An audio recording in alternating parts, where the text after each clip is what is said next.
रसिकांना नमस्कार. सर्वप्रथम आपल्या सर्वांना मराठी राजभाषा दिनाच्या हार्दिक शुभेच्छा. आजचा दिवस म्हणजे कविश्रेष्ठ कुसुमाग्रज उर्फ विवा शिरवाडकर यांची जयंती.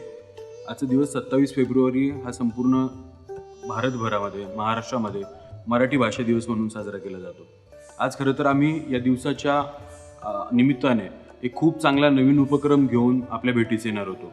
पण कोरोनाचा हा काळ लक्षात घेता आणि राज्य शासनाने जे नवीन निर्बंध या संपूर्ण काळामध्ये आता घातलेले आहे त्याचा विचार करता आज आपण जो कार्यक्रम आयोजित करणार होतो तो कार्यक्रम आयोजित न करता ऑनलाईन या संवादाच्या रूपाने भेटतोय. यशवंतराव चव्हाण प्रतिष्ठान मुंबई विभागीय केंद्र औरंगाबाद, महात्मा गांधी मिशनचं जर्नलिझम कॉलेज आणि फिल्म आर्ट स्कूल यांच्या संयुक्त विद्यमाने आम्ही एक नवीन उपक्रम आजच्या मराठी भाषा दिनी सुरुवात त्याची करतोय हे सांगताना मला अतिशय आनंद आणि अभिमान वाटतोय. या उपक्रमाचं नाव असणार आहे कथागिरा. चित्रपट चावडी या उपक्रमाला संपूर्ण मराठवाड्यातल्या रसिकांनी, औरंगाबाद शहरातल्या रसिकांनी भरभरून प्रतिसाद दिला, दाद दिली. मागील 8 ते 10 वर्षांहून अधिक काळापासून चित्रपट चावडी औरंगाबादमधल्या रसिकांचं एक हक्काचं ठिकाण झालेलं आहे. जशी चित्रपट चावडी एक आपल्या हक्काचं ठिकाण झालं आहे त्याच पद्धतीने या तिन्ही संस्थांनी एकत्र येऊन एक नवीन उपक्रम जन्माला घातला आहे आणि त्याचं नाव आहे कथागिरा. कथागिरा हा एक अभिवाचन कार्यक्रम असणार आहे. या अभिवाचन कार्यक्रमामध्ये कथा, कविता, त्याचबरोबर विविध लेख, काही नाटकं याचं देखील अभिवाचन करण्याचा पुढच्या काळामध्ये आमचा मानस असणार आहे. आणि त्या शृंखलेतलं आजचं पहिलं हे दालन आपण आज आम्ही आपल्यासमोर ते उघडं करतोय, त्याची सुरुवात करतोय. आणि या आजच्या कथागिरा या कार्यक्रमामध्ये जो आम्ही प्रत्यक्ष स्वरूपात करणार होतो पण आज जो ऑनलाईन स्वरूपामध्ये आपल्यासमोर सादर होतोय त्यामध्ये 3 कथाकारांच्या 3 कथा आपल्यासमोर सादर होत आहेत.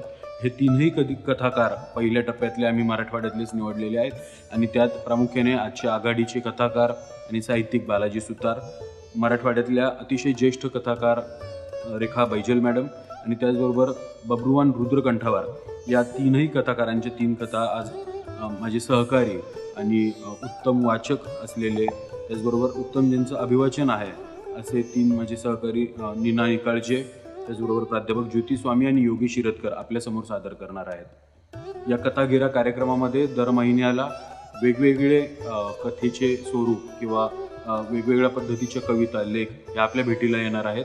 आम्ही त्याचं स्वरूप असं ठेवलेलं आहे की वर्षातून जे 12 कार्यक्रम सादर होतील त्यापैकी पहिला कार्यक्रम म्हणजे प्रत्येक महिन्यातला एक कार्यक्रम हा मराठवाड्यातल्या स्थानिक कलावंतांचा सहभाग असलेला असणार आहे. आणि दुसऱ्या महिन्यातला कार्यक्रम म्हणजे वर्षातले 6 कार्यक्रम हे महाराष्ट्रात जे वेगवेगळे चांगले अभिवाचनाचे प्रयोगात सादर होत आहेत त्या अभिवाचनाच्या प्रयोगांचं सादरीकरण आपल्यासमोर औरंगाबादच्या रसिकांसमोर होणार आहे. जेणेकरून महाराष्ट्रात आज अभिवाचनाचं एक जे नवीन दालन खुलं झालं आहे तर महाराष्ट्रात वेगवेगळ्या ठिकाणी काय चांगले प्रयोग चालू आहेत त्या प्रयोगांचं दर्शन देखील औरंगाबादच्या रसिकांना घेता येईल. आणि मला निश्चित सांगायला आवडेल की महाराष्ट्रात आज मुंबईमध्ये वाचू आनंदेसारखे उपक्रम असतील, श्रीनिवास नार्वेकर जे प्रयोग करतायत, परिवर्तनसारखी संस्था जी जळगावला प्रयोग करते वेगवेगळ्या अभिवाचनामध्ये, किंवा प्रत्ययसारखी कोल्हापुरातली संस्था खूप चांगल्या पद्धतीने काम करते, आर्ट सर्कल रत्नागिरीची संस्था खूप चांगल्या पद्धतीने अभिवाचनाचे कार्यक्रम करते. तर आम्ही त्या सगळ्यांना विनंती करू की आपण यावं औरंगाबादमध्ये आणि आपल्या जे अभिवाचनाचे विविध प्रयोग आपण जे तयार केलेले आहेत ते औरंगाबादल्या रसिकांसमोर सादर करावे. तर हा या सगळ्या कार्यक्रमामागचा एकूण गोषवारा आहे.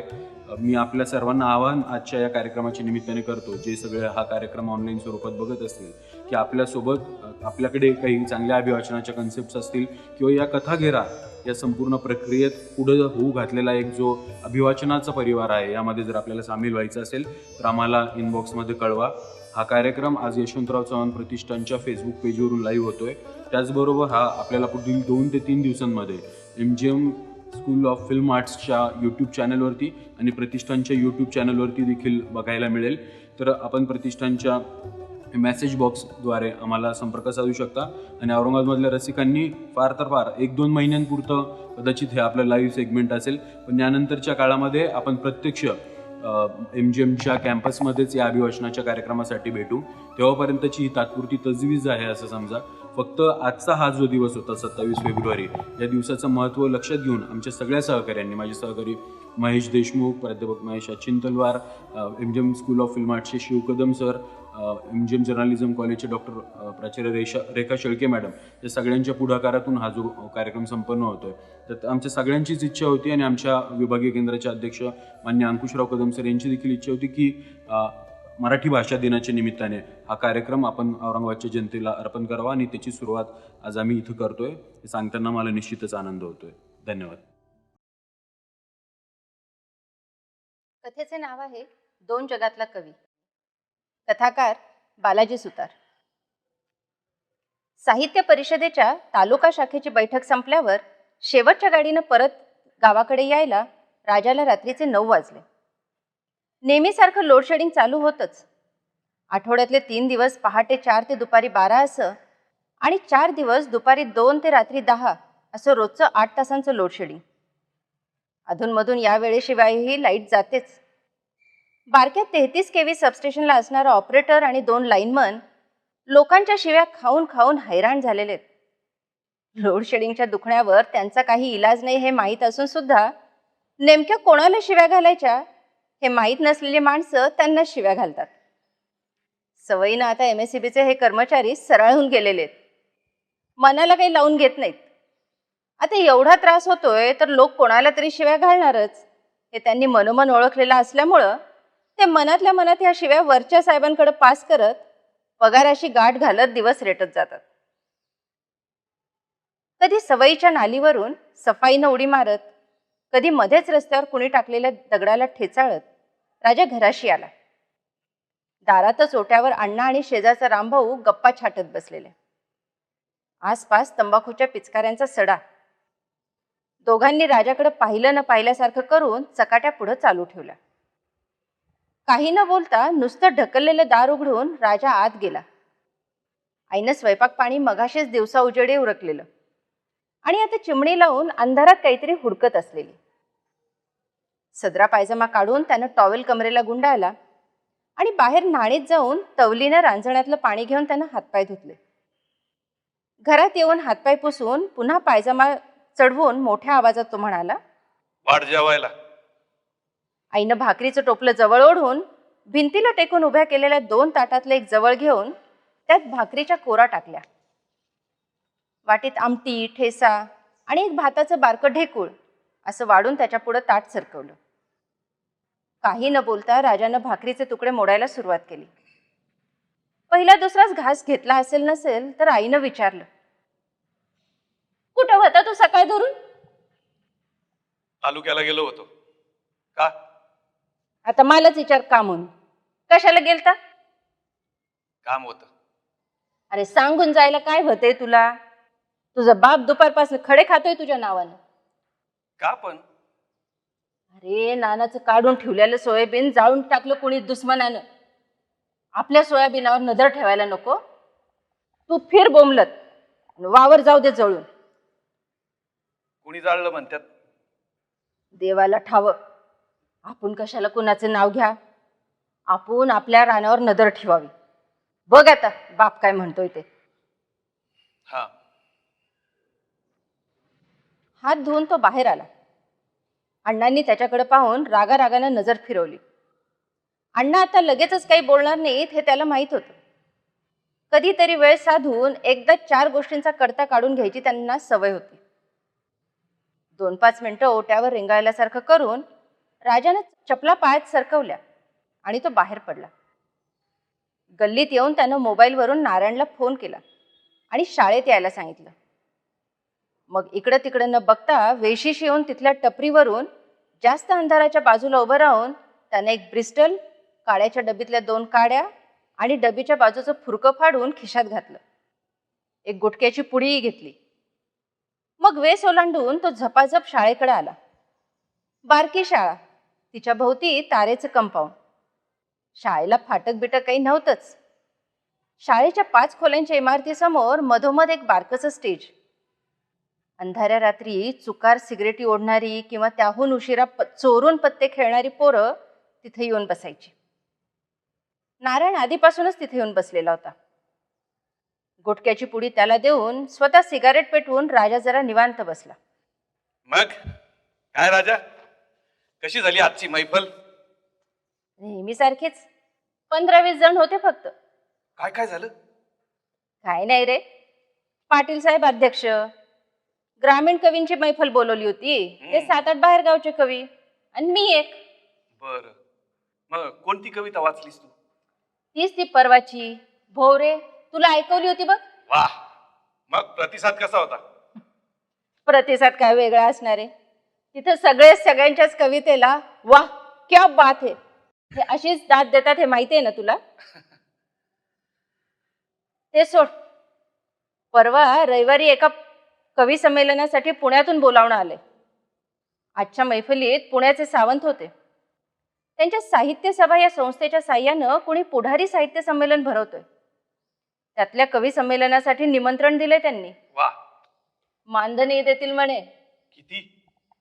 आकडा विचारला नाही मी. जाणं येणं भागून वर काही उरलं तर बरं. चला काहीतरी मिळेल. त्या हसण्याला एक पार्श्वभूमी होती. मागे एकदा तालुक्याला एका कवी संमेलनात 6 पैकी 3 कवी पुण्याचे होते आणि त्यांच्यापैकी दोघांच्या कविता निव्वळ काल्पनिक पानाफुलांवर रोमॅन्टिक होऊन लिहिलेल्या होत्या. एकाची काहीतरी महानगरी विकृत लैंगिकतेवरची होती. पानफुल कवी एक एक ओळ मोजून 3दा आळवून आळवून कविता वाचायची. ते ऐकत असताना नारायण राजाच्या कानात म्हणाला, आईला यांचं कवितेतलं गुरु कुणीतरी एकच पठ्य असणार. सारख्याच कविता आणि आळवण्याचे हेल सुद्धा सारखेच आहे त्यांचे. आमचं दांड्या कुत्र कंबरडात लाकूड हाणलं की डिट्टो असलंच इवळतंय बघ. आणि नारायणच्या दांड्या कुत्र्याचं विवळणं आठवून राजा भक्कन हसला होता. तेव्हापासून पुण्याचे कवी म्हटलं की नारायण खदाखदा हसायचा. अर्थात पुण्याचे सगळेच कवी असे असतील असं त्याचा समज नव्हताच, पण पहिल्यांदा पुण्याचे जे कवी त्यानं ऐकले ते हेच. त्यामुळं पुणे आणि कवी या 2 गोष्टी एकत्र आल्या की त्याला हसू यायचंच. जायचा विचार करतोयच, पण साल्या नेमक्या वावरातल्या कटकटी आत्ताच सुरू झाल्या बघ. नानाचं सोयाबीन कोणा आई घाल्यानं जायला म्हणा आजच. हो यार, मी बी वावरातच होतो. या नाण्या भाडव्यालाही असंच पाहिजे. 24 तास साला चिलीम लावून असतो. कुणाय संकट 12 महिने याच्या झंझटी चालूच. दुपारी कुणी भाडव्यानं पेटवलं काय माहित. नाना कुणाचं नाव घेतोय? कुणाचं घेणार? दिसेल असं थोडाच करणार कुणी असला उद्योग. आता हे वाढणार आहे बघ. ह्या गांजे कसाला नशेत कुणाचा संशय जरी आला तरी भांडणाचं रान पेटणार आहे. तेच तर, नेमका आज मी नव्हतो. अण्णा लई सणकले म्हणून आई सांगत होती. आता रविवारी पुण्याला जायचं म्हणल्यावर अजून सणकणार. काय मावला, हे वावर माझ्या 5वीलाच पुजलंय. ते वावरातली गधडी कामं करावं का लिहिण्यात लक्ष घालावं का काय करावं? नोकरी तर आपल्याला शिवारात सुद्धा येऊ देना. कसं व्हायचं काय की. आता पुण्याला जायचं म्हणजे तिकिटाच्या पैशापासून सुरू. मी देतो, जा तू. 1-1.5 हजार बास का? सांच्याला देतो उद्या. अरे तोंड पाडून काय बसलास ले का असा? जा आणि मस्त दणका देऊन ये पुण्यात. तू गाजीणार बघ, मी सांगतो तुला. जातो, जायला पाहिजेच. उद्या दे तू पैसे मला. हा, मानधन किती देतात ते बघू. 2-1 हजार दिले तर लगेच, नाही तर सोयाबीन टाकलं की देऊन टाकतो तुला. असू दे, बघू दे पुढं. हा, जाऊन ये. मी अण्णाला बोलून बघतो जरा. तुझ्यावरची धार झाली तर झाली कमी जारशीक, आहे का नाही? अरे पण मी गेल्यावर बोल, आधी नको. बर, म्हातारं सणकलं तर पुन्हा बोंबलायचं माझं. चल आता निघू. आता 2 दिवस वावरात झोंब्या घेतो जरा. दोघे पांगले. रात्रभराचा अखंड प्रवास करून एसटी शिवाजीनगरच्या स्टँडमध्ये शिरली आणि गचके खात थांबली. रात्री 11:30ला गाडीत बसलेला आणि खड्ड्यांनी जोडलेल्या अद्भुत रस्त्याने दिलेल्या दणादण दणक्यांमुळे नीट झोपू न शकलेला राजा या स्टँडमधल्या शेवटच्या गचक्यामुळं नीटच जागा झाला. उठून वरच्या जाळीतली शबनम काढून घेऊन आणि अस्ताव्यस्त केसातून बोटं फिरवून संथ पावलांनी खाली उतरला. 7:00 वाजलेले होते. रस्त्यावर गर्दीला सुरुवात होत होती. तो आडवा तिडवा चालत बाहेर आला आणि समोरच्या चहाच्या गाड्याजवळ गेला. जमिनीवर ठेवलेल्या आणि पहाटे कधीतरी पेटवलेल्या स्टोव्हवर ठेवलेल्या पातेल्यातलं किंचित गरम कोमट पाणी तिथल्याच प्लास्टिकच्या मगानं घेतलं आणि खळखळून चूळ भरली. चेहऱ्यावर पाण्याचे हपके मारून शबनममधून गमजा काढला आणि खसा चेहरा पुसून काढला. मग चहा घेऊन झाल्यावर सिगारेट शिलगावून त्यानं मोबाईलवरून 2 कॉल केले. एक राहुलला आणि एक सावंतांना. राहुलनं रूमवर यायला सांगितलं तर सावंतांनी 5 वाजता बालगंधर्वला संमेलनस्थळी भेटू असं सांगितलं. मग आकाशवाणी जवळच्या स्टॉपवरून PMTनं राहुलकडं. तिथे राहुलला ऑफिसला निघायची घाई असल्यानं गडबडीनं आंघोळ करून सोबत आणलेला बरा पॅन्ट शर्ट घालून 9:30 पर्यंत तयार होऊन राहुल सोबत बाहेर पडून हॉटेलात नाश्ता करून झाल्यावर राहुल ऑफिसकडे निघून गेला. त्याच्याकडून चावी घेऊन परत रूमवर. 10:30चा सुमार झालेला. आता किमान 4-1 तास हाताशी होते. त्यानं राहुलची रूम धुंडाळली. एक अश्लील मासिक आणि चित्रलेखाचे काही जुनाट अंक सापडले. शिवाय एक हरिपाठ. राहुलच्या आईनं दिलेला असणार. रोज सकाळी हरिपाठ वाचत असलेल्या राहुलची कल्पना करून त्याला हसायलाच आलं. मग कॉटवर लोळत स्वाभाविकपणे त्याने आधी अश्लील मासिक वाचायला घेतलं. वाचता वाचता सर्वांग तापून उठलं.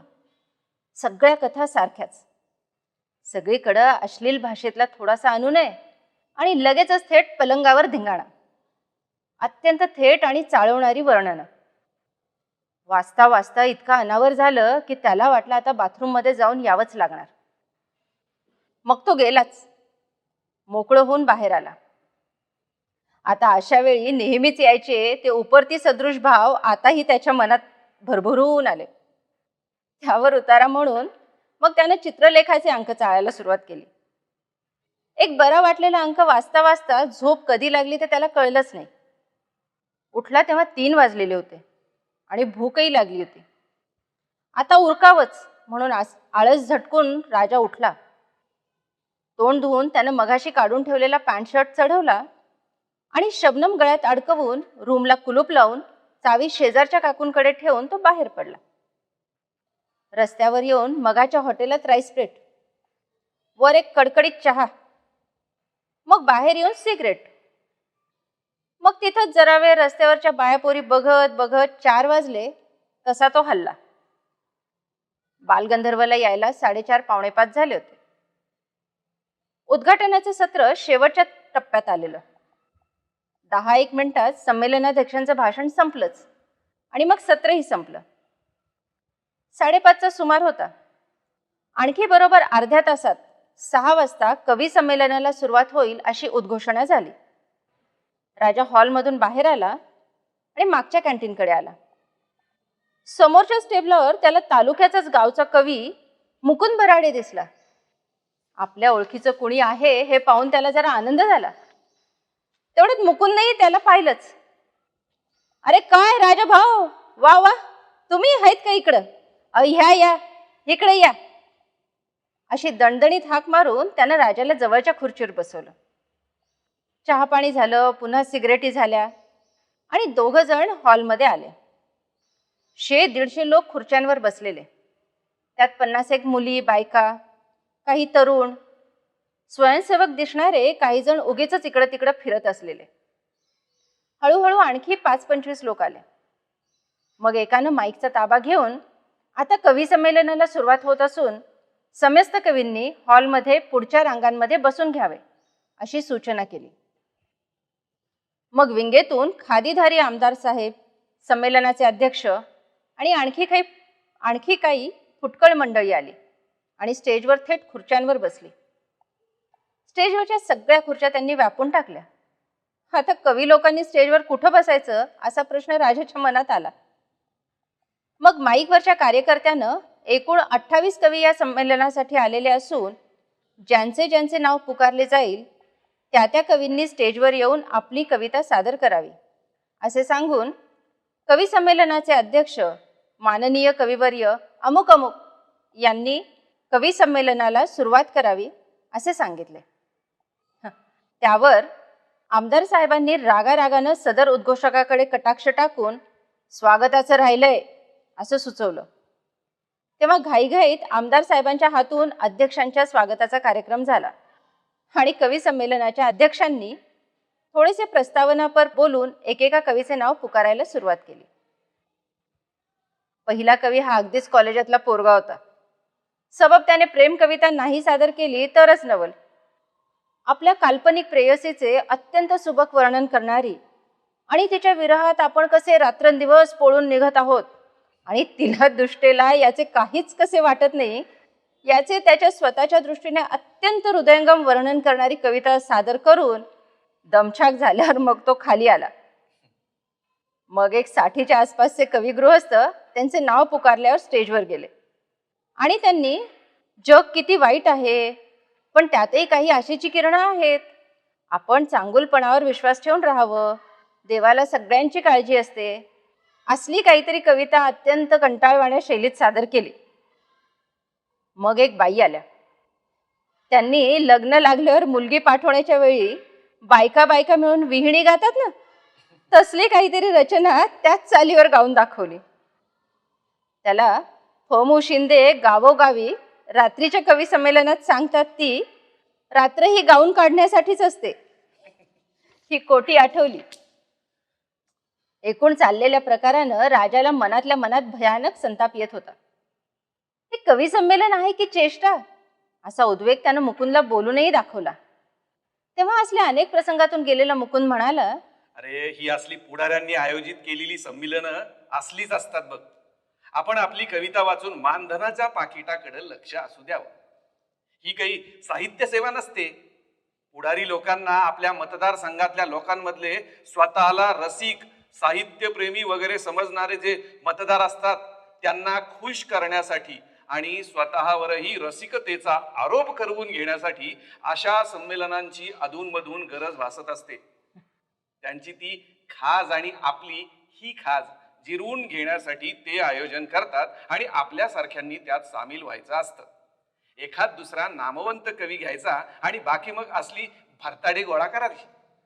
नामवंतांच्या नावाखाली पब्लिक गोळा होतं, त्यामुळे त्याला जरासे भरघोस पैसे मोजून आणलेले असतात. आपल्यासारख्या थोडंफार नाव असलेल्या 4-6 जणांना 300 ते 500 किंवा फारच फार तर 1000 असं काहीही मनात येईल ते देतात आणि उरलेल्यांना ठसठशीत 0 रुपये मानधन दिलं जातं. म्हणजे येण्या जाण्याचा खर्चही स्वतःच करून फक्त आपली ही कविता वाचू दिली जाते यातच अमाप सुख होणारे हे लोक असतात. कार्यक्रम संपेल तेव्हा इथं अजिबात रेंगाळू नकोस. मंडळी पांगायच्या आत सावंतांना गाठायचं आणि पाकिट वसूल करायचं, हे लक्षात ठेव.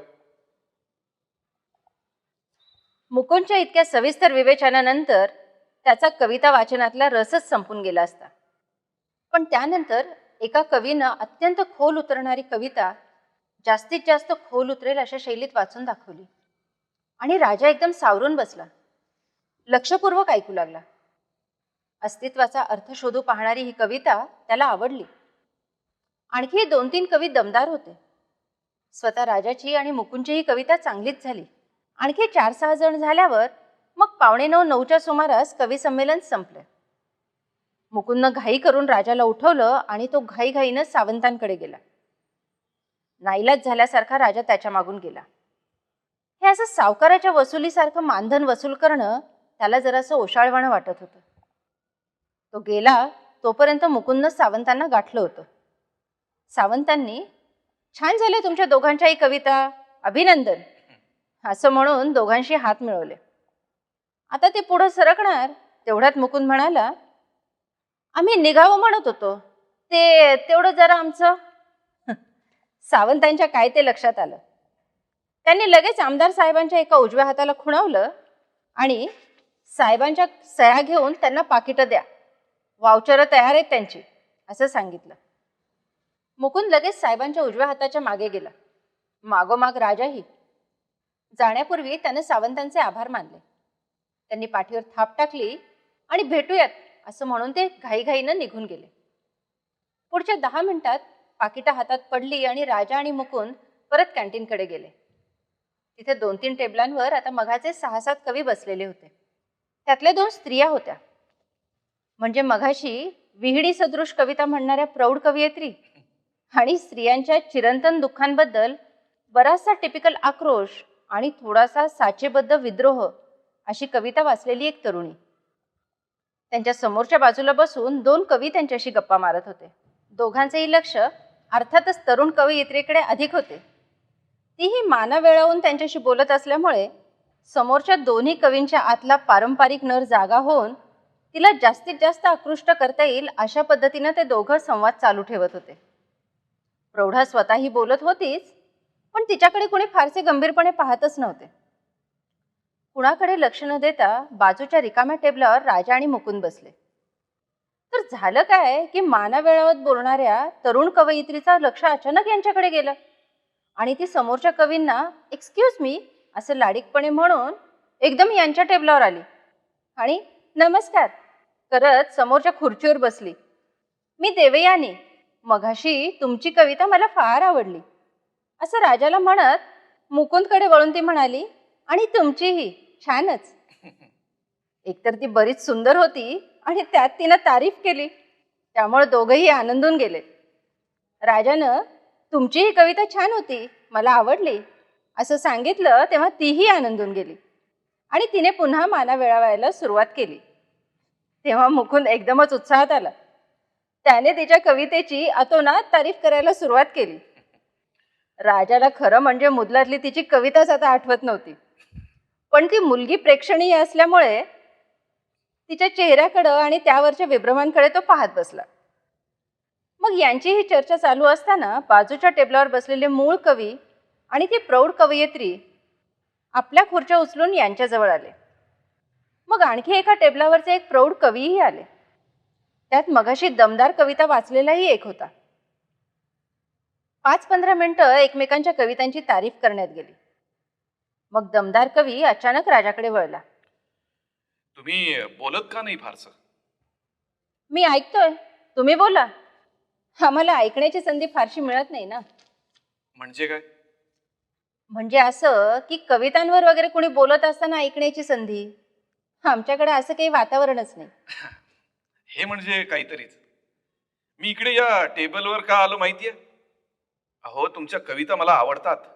वा, कुठं वाचल्या? अनुष्टुपमध्ये, प्रतिष्ठानमध्ये आणि जानेवारीच्या दर्शनमध्येही. खूपच चांगलं लिहिता तुम्ही. राजा हसला. आजवर फार तर 4-6 वेळा त्याच्या कविता इथे तिथे छापून आल्या होत्या. बाकी असल्या संमेलनांमधून सहभाग घ्यायच्या वेळा त्याच्यावर जवळजवळ कधी आल्याच नव्हत्या. साहित्य परिषदेची तालुका शाखा जे उपक्रम घ्यायची त्यात अधूनमधून सवडीनुसार तो आणि नारायण सहभागी व्हायचे. तिथे तिथल्या लोकांशी फारशा चर्चा बिर्चा व्हायच्या नाहीत. त्या वेळचा तासा दीड तासाचा कार्यक्रम संपला की लोक उठायचे आणि बाहेर येऊन चहा पीत तंबाखू चोळत गैरहजर लोकांच्या उखाळ्या पाखाळ्या काढायचे. राजाला त्यात रस नसायचा आणि गावाकडे परतायची घाईही असायची. आणि मुळात राजा त्या लोकांच्याही खिसगणतीत नसायचा. एकूण साहित्य चर्चा हा प्रकार तिकडे संभवतच नव्हता. नाही म्हणायला 1-2 जण होते, त्यांना गंभीर साहित्यात रस होता, पण ते एकमेकांमध्येच रमायचे आणि नव्या जुन्या पुस्तकांबद्दल आपसात चर्चा करत निघून जायचे. एकूण आनंदच होता. लहानपणी देवळात रामायण लागायचं. ते घर जवळ असल्यानं ऐकू यायचंच. रात्री देवळात पोथी असायची. तिथं तर 4थी-5वीत असल्यापासून राजाला पोथी वाचायला बसवलं जायचं आणि तो वाचेल त्या ओळीचा रामूनाना सुतार खास स्वतःच्या भाषेत दणकेबाज अर्थ सांगायचा. एवढासा पोरगा पोथी वाचतो याचं तेव्हा गावात फार कौतुक व्हायचं. हळूहळू रामूनानाच्या रसाळ शैलीतली कथा राजालाही आवडू लागली. एकदा शेजारच्या आबाच्या घरी कशाला तरी गेलेला असताना त्यांच्या बैठकीतली देवळी त्याला नवनाथ कथासार हा ग्रंथ दिसला. त्याने सहज म्हणून तो उघडला आणि त्यातल्या अद्भुत गोष्टींना तो भारावूनच गेला. त्याने आबांकडून तो ग्रंथ घरी नेला आणि 8 दिवसात झपाटल्यासारखा वाचून काढला. वाचनाशी त्याचं कायमचं नातच जडलं. पुढे शाळेतली बालभारती, कुमार भारती ही पुस्तकं त्याची कायमचीच लाडकी होऊन गेली. मिळतील ती पुस्तकं वाचून काढण्याचं वेळ हळूहळू पक्क रुजलं. पण गावात फारसं काही वाचायला मिळायचंच नाही. 10वी नंतर तालुक्याच्या कॉलेजात गेल्यावर मात्र कॉलेजच्या लायब्ररीतून तो भन्नाट वाचत गेला. चांगला वाचक हा संभाव्य लेखक असतोच या न्यायानं हळूहळू लिहितही गेला. कॉलेजच्या वार्षिकांकात पहिल्यांदा कविता छापून आली तेव्हा त्याला, आईला आणि अण्णांनाही फार आनंद झाला होता. आईला वाचता येत नव्हतंच, पण तरीही तिनं कितीतरी वेळा राजाने दाखवलेलं पान उघडून त्याच्या कवितेकडे डोळे भरून पाहिलेलं त्यानं पाहिलं होतं. दिवसेंदिवस आतबट्ट्यात चाललेल्या शेतीमुळं त्याच्या 12वी नंतर त्यानं वावरात जरा जास्त लक्ष घालावं असा अण्णांचा कल दिसू लागला. त्यानं जमतील तेवढे आढेवेढे घेऊन पाहिले, पण अण्णा ऐकत नव्हते. तरी जमेल तसं कॉलेजात जात आणि जमेल तेवढं वावरात जास्त झोंबी घेत राजानं नेटानं BA कंप्लीट केलं. पुढं मराठीत MA केलं आणि आणखी जोर लावून BEd केलं. आणि त्यानंतर आजवर मागची 4 वर्ष MA मराठी विथ BEd या भुक्कड पदवीचा अपरिहार्य परिणाम म्हणून तो बेकार या विशेषणाचा धनी झाला. शिक्षकाच्या नोकरीचा भाव किमान 10 लाखांवर आणि प्राध्यापकाचा कमीत कमी 20-25 लाखांवर गेलेला होता. त्यामुळे शाळेत किंवा कॉलेजातही मास्तर होणं ही गोष्ट आता बाप जन्मी आपल्या नशिबी येणं नाही हे समजून घेऊन राजा वावरात जास्त लक्ष घालू लागला. वावरात रखडत असतानाही साहित्याचा किडा मात्र गप्प राहू द्यायचा नाही. रात्री दुपारी वेळ मिळेल तसा तो काही बाई खरडायचाच. एकदा एका वाङ्मयीन मासिकाचा पत्ता असलेला एक रद्दीतला कागद त्याच्या हाती कुठूनसा आला आणि कुठल्याशा उर्मीनं त्यानं 3 कविता त्या पत्त्यावर पाठवून दिल्या. त्या पुढच्या अंकात छापून आल्या हे त्याला अंक मिळाला तेव्हा कळलं. पुढे अधूनमधून इकडे तिकडे कविता पाठवतच राहिला. बहुतेक वेळा त्या छापून आल्या, त्यामुळे वाङ्मयीन नियतकालिक वाचणाऱ्या लोकांना त्याचं नाव माहीत झालं. तरीही जाहीर कविता वाचनाला वगैरे जाण्याचे प्रसंग कधी त्याच्यावर आले नव्हते. तालुका शाखेत काही वेळा त्यानं आपल्या कविता वाचल्या होत्या. आपल्याला सादरीकरणाचे अंग नाही ही गोष्ट त्याला तिथेच लक्षात आली. त्यामुळे कुठल्या संमेलनात तोही कधी गेला नाही. आजचा हा पुण्याचा पहिलाच प्रसंग. आज इथे दमदार कवीनं तुमच्या कविता आवडतात हे सांगितल्यावर त्याला बराच आनंद झाला. मग चर्चा हल्लीच्या कवितेवर आणि कवितेमागच्या प्रयोजनावर आली. कविता हा एक गंभीर साहित्य प्रकार आहे हे लक्षात घेऊन जाणीवपूर्वक कविता लिहिताना कुणी फारसं दिसत नाही. तुमच्या कविता मला आवडल्या कारण त्या कुठल्याही अभिनिवेश न बाळगता लिहिलेल्या आहेत असं मला वाटलं. अभिनिवेश म्हणजे कसलीही पक्की गृहीतकं मनाशी न बाळगता लिहिलेल्या आहेत. सामान्यपणे तुमच्यासारखे ग्रामीण भागातले कवी महानोर वगैरेंचं अनुकरण करून रोमॅन्टिक, निसर्गवादी किंवा शेतीची दुःख किंवा खेड्यातल्या हरवलेल्या ग्रामजीवनाबद्दलचे उफराटा प्रवास करणारे गहिवर कवितेमधून प्रकट करताना दिसतात. हे तुमच्या कवितेत फारसं आढळत नाही. पण माझ्या कवितेत मी खेड्यातलं जग मांडत आलोय. असेल ते नैसर्गिकही आहे, पण तरीही मला वाटतं की तुमच्या कवितेत रूढ ग्रामीण कवितेचं अनुकरण नाहीच आहे. खरं सांगू, मला वाटतं की कवितेनं जगण्यातले ताण उलगडायला हवेत. प्रेम, आकस, दुःख, वेदना, आपुलकी अशा सार्वत्रिक भावनांच्या पलीकडे जाऊन आपल्या भोवतालात निर्माण होणारे वेगळे ताण मांडू सोडवू पाहायला हवं. उदाहरणार्थ अत्यंत आक्रमक बाजारीकरणानं, मागच्या काही वर्षातल्या हवामानातल्या, ऋतुचक्रातल्या अत्यंत विषम आणि अनियमित बदलांमुळं, जग मुठीत आणून देणाऱ्या मोबाईलमुळं, डिशमधल्या शेकडो चॅनलांमधून खेड्यातल्या बारक्या जगात घरोघर हिंस्रपणे घुसलेल्या बिभत्सपणामुळे जे नवे ताण निर्माण होत आहेत ना, ते माझ्या कवितेनं मांडायला हवेत. अच्छा, म्हणजे हळुवार भावनांचं प्रकटीकरण करणारी कविता लिहूच नाही कोणी, बरोबर? असं माझं मत नाही. प्रेमासारख्या हळुवार भावना असतील किंवा आणखी अशाच कुठल्या भावना असतील, त्यातले ताण असतील किंवा त्यातली उत्कटता असेल, ज्यांना हे तीव्रतेनं जाणवतं त्यांनी ते जरूर लिहावं. अगदी रंजनवादी लिहिण्यालाही माझा आक्षेप नाही, पण मला असं तीव्रतेनं वाटतं की हे माझे विषय नाही. का हे तुमचे विषय का नसावेत? माणूस म्हणून, त्याहीपेक्षा एक तरुण म्हणून तुम्हाला प्रेमभावना व्यक्त करण्याची गरज का वाटत नाही? प्रौढ कवयित्रीने प्रथमच चर्चेत भाग घेत हा प्रश्न विचारला. तरुण कवयित्रीही आता माना वेळावणं बंद करून स्थिर नजरेनं राजाकडे पाहत होती. प्रौढ कवी गंभीरपणे सगळं ऐकत होते. त्यांना काही बोलायचंय असं त्यांच्या चेहऱ्यावरून वाटत होतं. ते काही बोलतील म्हणून राजानं त्यांच्याकडे पाहिलं, पण ते बोलले नाही. नक्की वाटतं. क्षणभर थांबून राजा म्हणाला, पण मला माझी प्रेमभावना साहित्यातून व्यक्त करावी असं प्रामाणिकपणे वाटत नाही. ज्या भोवतालात मी जन्मलो, वाढलो आणि आता उरलेलं आयुष्यही मला कदाचित काढायचं आहे, त्या भोवतालात हे प्रेमभावना वगैरे सामाजिकदृष्ट्या फारच गैरलागू आहे. म्हणजे नैसर्गिकपणे प्रेमभावना असतेच, वयाच्या एका टप्प्यावर ती अत्यंत प्रभावी देखील असते, पण ते वैश्विकच आहे. त्या पलीकडे माझं जग, तिथले प्रश्न आणि त्यासकटचं तिथलं जगणं हे फार वेगळ्या मितींवर चालतं.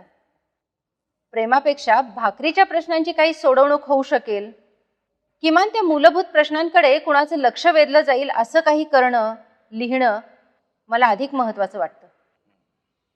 साहित्य निर्मितीच्या प्रेरणांमध्ये हे कुठं बसतं की नाही हे मला माहीत नाही, पण त्या दृष्टीनं पाहिल्यास हे कदाचित चुकीचंही असू शकेल. हा फारच एकारलेला दृष्टिकोन झाला असं नाही वाटत का तुम्हाला? नाही, आपलं जगणं फक्त भाकरी भोवतीच केंद्रित झालेलं असतं आणि तो प्रश्न सुटला की मगच आपण नैसर्गिक भावनांकडे, सौंदर्याकडे, कलेकडे पाहिलं पाहिजे असा याचा अर्थ होत नाही का? अजिबातच नाही. भाकरी भोवतीच जगणं केंद्रित झालेलं असतं आणि तो प्रश्न सुटला तरच इतर गोष्टी कराव्यात असं मी म्हणणार नाही. 2 दिवसांचा उपाशी माणूस सुंदर स्त्री समोरून जात असेल तर क्षणभर का होईना भूक विसरून तिच्याकडे पाहत तिच्या प्राप्तीची अपेक्षा नक्की करेल. सुंदर गाणं ऐकू येत असेल तर भाकरी विसरून त्याचं मन त्या गाण्यात गुंतेल. पण हेच उदाहरण पुढे चालवलं तर 4 किंवा 6 दिवस उपाशी असलेला माणूस समोर अप्सरा येऊन उभी राहिली तरी तिच्याकडे बघणार नाही. त्याच्यात ते त्राणच असणार नाही. त्याच्या मना मेंदूच्या समग्र अवकाशाला फक्त भाकरीनेच व्यापलेलं असेल. राजा थांबला. त्याने सगळ्यांकडे नजर फिरवली. कुणीही काही बोललं नाही. मग त्यानं पुढे चालू ठेवलं. उदाहरण म्हणून चर्चेत असलेल्या शेतकरी आत्महत्यांचा विषय घ्या. मागच्या 3 वर्षात एकट्या आमच्या जिल्ह्यात अंदाजे 200 शेतकऱ्यांनी गळ्यात दोर अडकवून मरून जाणं पसंत केलं. हे माझे भाऊबंद स्वतःचा जीव एवढा कवडीमोल का समजतात आणि जीव संपवणं हाच त्यांना सगळ्या प्रश्नांवरचा उपाय का वाटतो हे समजून घेणं, त्यांनी जिवंत राहून विपरीताशी लढावं यासाठी काही करणं मला जास्त महत्त्वाचं वाटतं. अर्थात कुणाचे प्रश्न प्रत्येक जागी स्वतः जाऊन सोडवणं हे माझ्या कुवतीबाहेरचं आहे, पण त्या प्रश्नांना माझ्या कवितेतून शक्य तेवढं चव्हाट्यावर आणणं मला शक्य आहे. हे सगळं सोडून मी हळव्या किंवा उद्दीपक प्रेमकविता लिहू लागलो तर ती माझ्या कुणब्याच्या वंशाशी केलेली बेईमानी ठरेल. क्या बात आहे राजा, तू कविता लिहिताना एवढा विचार करतोस हे मला तिकडं गावाकडं कोणी सांगितलं असतं तर मला खरंच वाटलं नसतं. आईला आपण केवढं गृहीत धरलेलं असतं ना एखाद्याला. हे एवढंच आहे असं नाही मुकुंद. तुला माहितीये, आपल्या खेड्यातल्या बायकांचं जग हा आणखी जळजळीत वेदनांचा प्रदेश आहे. बाहेरचं जग कितीही सुधारलं तरी बायका, मग त्या खेड्यातल्या असू दे की शहरातल्या, अडाणी असू दे की चांगली नोकरी करणाऱ्या, बायकांच्या जगण्याला अर्थ देण्याच्या बाबतीत आपण सर्वार्थानं अपयशी ठरलेलो आहोत. बायकांच्या व्यथा ह्या निव्वळ मुकाट वेदनांच्या गाथा असतात. त्यांची दुःख सांगायला कुणाचीही कविता अपुरीच पडावी. आणि एकमेकांना गृहीत धरण्याबाबत म्हणशील तर ते बरोबरच आहे. खरं सांगायचं तर मलाही तिकडे असं कोणी विचारलं असतं ना तर कदाचित हे असं सगळं मी बोलूच शकलो नसतो. इथे मला हे सुचलं एवढंच. सुचलं म्हणणे फारसं खरं नाही. हे मूलभूतपणे आपल्या सगळ्यांनाच माहिती असतं. आपल्या भुकांची तीव्रता कमी जास्त असते फक्त. म्हणून कोणी हळवी निसर्ग कविता लिहितो आणि कोणी भाकरीच्या प्रश्नाभोवती केंद्रित होतो. हे फार वेगळं आहे. हे फार ग्रेट आहे. मी तर पहिल्यांदाच असं काही ऐकते. ती सुंदर कवयित्री म्हणाली. मला वाटायला लागले की आजवर मी अगदीच काहीतरी लिहित गेले. नाही नाही, राजा म्हणाला. असं नाही. तुम्ही जे काही लिहित असणार तेही महत्वाचंच आहे ना. हे मी तुम्ही समोर आहात म्हणून म्हणतोय असं नाही. तुम्ही तुमचं जग कवितेतून मांडत असाल तर त्यात गैर काहीच नाही. माझं जग वेगळं म्हणून मी वेगळं बोलतो. सगळ्यांची जगं सारखी असती तर एकच कविता किंवा एकच कादंबरी सगळ्यांचीच झाली असती. आपण लिहितो ते सगळेच प्रवाह साहित्याला समृद्धच करत असतात. मला तुमचा नंबर द्याल का? मला आवडेल तुमच्याशी पुन्हा चर्चा करायला. राजाने नंबर सांगितला. तो सगळ्यांनीच लिहून घेतला. त्यांचेही नंबर राजाने सेव्ह करून घेतले. आणि मग त्याच्या लक्षात आलं की बोलण्यात फारच वेळ गेलाय. 10 वाजले होते. आसपासचे इतर कवी लोक केव्हाच पांगले होते. आपणही आता निघायलाच हवे हे त्याच्या लक्षात आलं. रात्री 10:30-11ची गाडी पकडली तरच उद्या पहाटे तालुक्याला आणि सकाळी गावात पोचणं शक्य होतं. अण्णांची बोलणी खाऊन 10-11 पर्यंत वावरात जाणं आवश्यकच होतं. नेमक्या या क्षणी वावराचे विचार मनात असतानाच त्याचा फोन वाजला. त्यानं पाहिलं, नारायणचा कॉल होता. त्यानं कॉल रिसीव्ह केला. नारायणनं कार्यक्रम कसा झाला हे विचारण्यासाठी कॉल केला असणार हे त्याच्या लक्षात आलं. बोल नारायण, तो उत्साहात म्हणाला.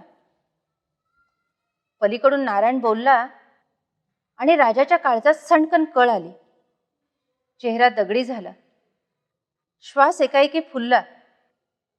त्यानं ओठांचा कोपरा दाताखाली करकचून आवळून धरला. त्याच्या मस्तकावरची शीर टरारून फुगली. मुकुंद स्तंभित होऊन त्याच्याकडे पाहतच होता. मी पोचतोय सकाळी. तू अण्णांकडे लक्ष ठेव. काही भलतं सलतं होऊ देऊ नको. असं म्हणून त्यानं कॉल डिस्कनेक्ट केला. कुणाशी काहीही न बोलता तो उठला. पायाशी ठेवलेली शबनम गळ्यात अडकवली आणि तो निघालाच. ते प्रौढ कवी, त्या प्रौढ कवयित्री आणि ती सुंदर कवयित्री चकित होऊन त्याच्याकडे बघत असताना झपाझप पावलं टाकून मुकुंदानं राजाला गाठलं. त्याच्या खांद्यावर बळकटपणे हात ठेवला आणि त्याला थांबवलं. काय झालं राजा? अरे का निघालास असा एकाएकी? काय झालंय गावाकडं? अरे सांग यार, काय झालंय नेमकं? आमचं वावरातलं 2 एकरातलं काढून ठेवलेलं सोयाबीन भावकीतल्या एकानं पेटवून दिलं मगाशी. 1-2 दिवसात मळायचंच होतं. जळून गेलं सगळं.